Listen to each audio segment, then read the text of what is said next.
Good morning. This is Carolina from State Adventures. I'm here to chat with you about Argentina, Buenos Aires, and Mendoza. I put together an itinerary that I thought it would be fun to go through it together. So you can jot down any questions and let me know what works, what doesn't. We can tweak it until it is perfect. So you've chosen December for your trip, which is beautiful because it is summer in Argentina. So it should be beautiful weather in both the city and Mendoza region, perfect for being outside.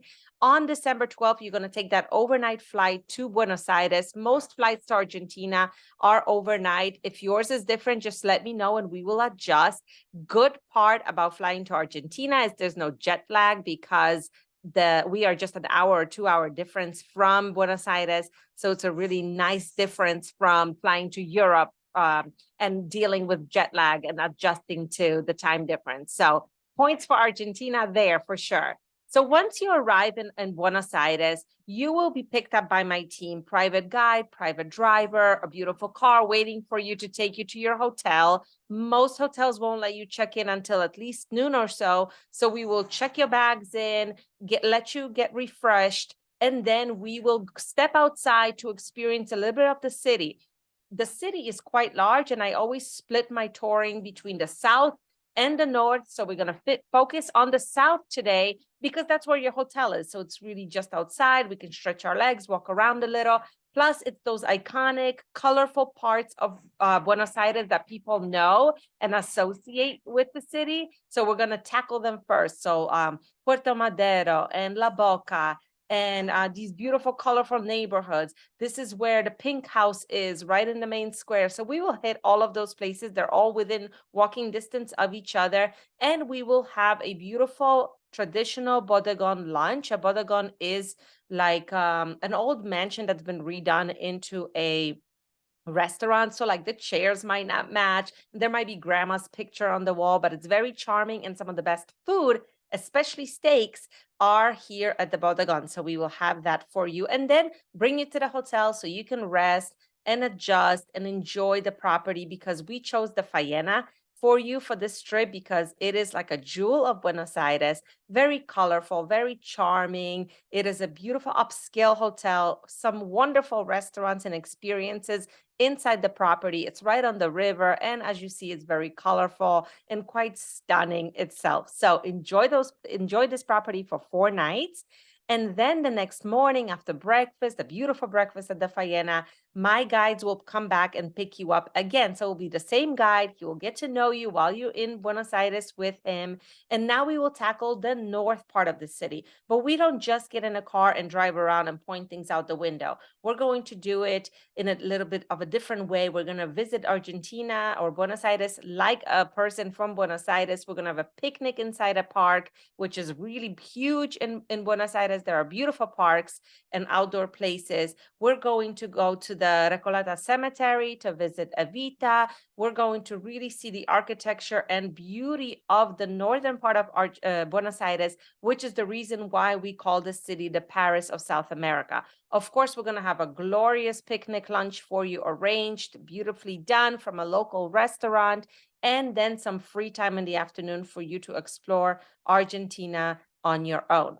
So we don't take care of all your reservations and all your meals because we want you to have some free time. We want you to walk around, go down Florida Street, and check out some restaurants that your guide will recommend, because all of our guides are local. They are from the cities that they will be showing you around, which makes a lot of sense because they know what's happening, what's new, what's going on, and they are the perfect person to answer your questions about where to eat and what to do on my free time. It's a great experience. I have been doing this for many, many years. I've been taking groups to Argentina every year, and I have personally traveled to South America 42 times. So I know a thing or two about how to do it right. So on the 15th, we're going to take you outside of a city for a day because you've now been there for 2 days.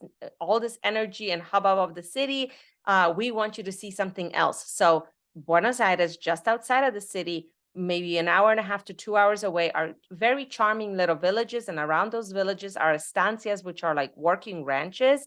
And so here we will go to get a bit of that culture. We're going to have a traditional Argentinian asado, which is an outdoor lunch. We're going to be able to ride horses if you enjoy that. Or if you don't ride horses, we can do horse and carriage rides all throughout the estancias. Beautiful views, just to get a glimpse of life that is a lot slower than in the city, and just meet some people from this area, see the charming little villages. This is one of the Areco village, and then bring you back to Buenos Aires. Once you're back in Buenos Aires, we'll give you some free time to rest, refresh, maybe have a quick dinner inside the hotel. Probably you won't eat dinner today because they feed you a lot at the estancia. And then tonight, I'm going to take you on a little bit of an upscale experience, which is the speakeasies. So there are many speakeasies, which are like hidden, charming bars all throughout Buenos Aires. And this is not about partying or going to a club by any means. This is about the art of the bartenders and the beautiful cocktails that they make, beautiful meals that you can pick up along the way. So it's going to be led by a local bartender from Argentina who knows all the hotspots. And there's a fun factor to it because they are speakeasy. So you got to knock on this wall to get in or say a password. So it's a lot of whimsical fun. And it's a nice contrast to being out on the farm all day. So we have a lot of fun on these speakeasies, and I think you will as well. And then December 16th, sleep in, because we will have been out quite late in the night before. And then, so I'm going to leave you this day free. Sleep in, go explore, go shopping. Buenos Aires is really made for walking around and being, on foot exploring. If you need any assistance, of course, my guides will be available to you. And then tonight, you will go to the dinner Tango Rojo, which is inside your hotel, which is the best tango show in Buenos Aires. Just to give you an idea what the difference is that a typical Buenos Aires tango hall will hold 600 people, but Rojo Tango holds 70 people. So it's quite a difference. It's very intimate, and it's the reason why it's voted #1 year after year. So the next day we say goodbye to Buenos Aires and we fly to Mendoza, which is the most famous wine country in South America. There's many wines being produced in South America right now, but Mendoza is the heart of it all. And you're going in the summer, which is going to be so beautiful and lush and green. So while you're in Mendoza, we're going to split your time between 2 different valleys. There are many different valleys in many areas, and it gets really confusing. And sometimes clients want to rent a car and drive and do it on their own. And they quickly realize that it's very tough to do on your own because you need reservations at every place, especially the exclusive ones. The wineries only work with people that they know, and the distances are very, very long. So I don't recommend ever doing Mendoza on your own because I want you to enjoy the wine. How are you going to do that? Trying to manage a map and driving and all of that along the way. So Mendoza, we arrive, we have our own local guides from Mendoza that will be taking care of you throughout your stay. And the first place that we're going to stay is in the Valley Lujon, which is near Mendoza City, just 15 minutes away. So this will give us an opportunity to see Mendoza City, see the best of the downtown, and have dinner in one of the best places in the wine country, which is Toneles, which is stunning, photographer's dream to be in this vineyard. Of course, they produce their own wine, but you're going here for the views and the beautiful gourmet meals. So that is your welcome to Mendoza, and you will stay at Entre Cielos, which I love the way they did this property. It feels like you're in this secluded, remote area with its own vineyard out back. It feels like a retreat. There's beautiful music always playing. The pools are glorious. Every place is beautiful in this whole resort.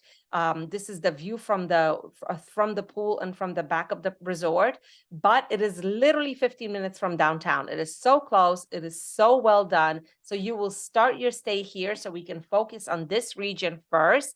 And everything that we do in Argentina, in the Mendoza region is, of course, we're going to focus on wine and tasting and experiencing all the different types. But I don't just like to do wine tasting where I bring you somewhere, you sit down, you taste the wine, and we continue.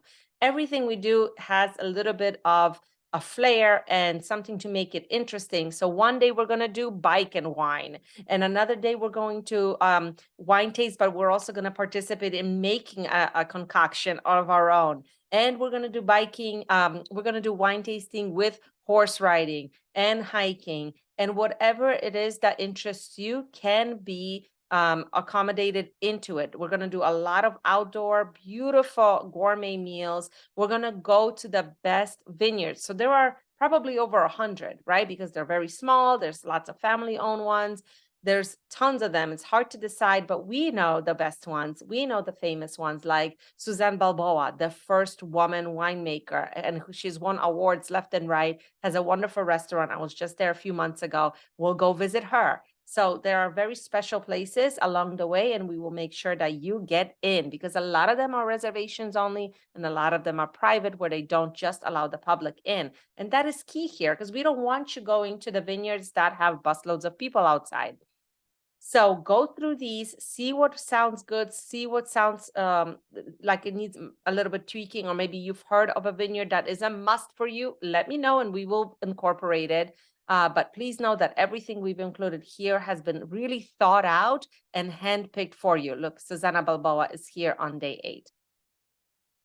And then we will also have and then on December 20th, that's when we switch valleys and we go to Uco Valley. So when you think of the wine country with rolling hills and just endless green fields and the Andes in the back, that is Uco Valley. And the Casa de Uco Valley to me is like the best property here, because the views and location are unbeatable. There's no other hotel that has views like this.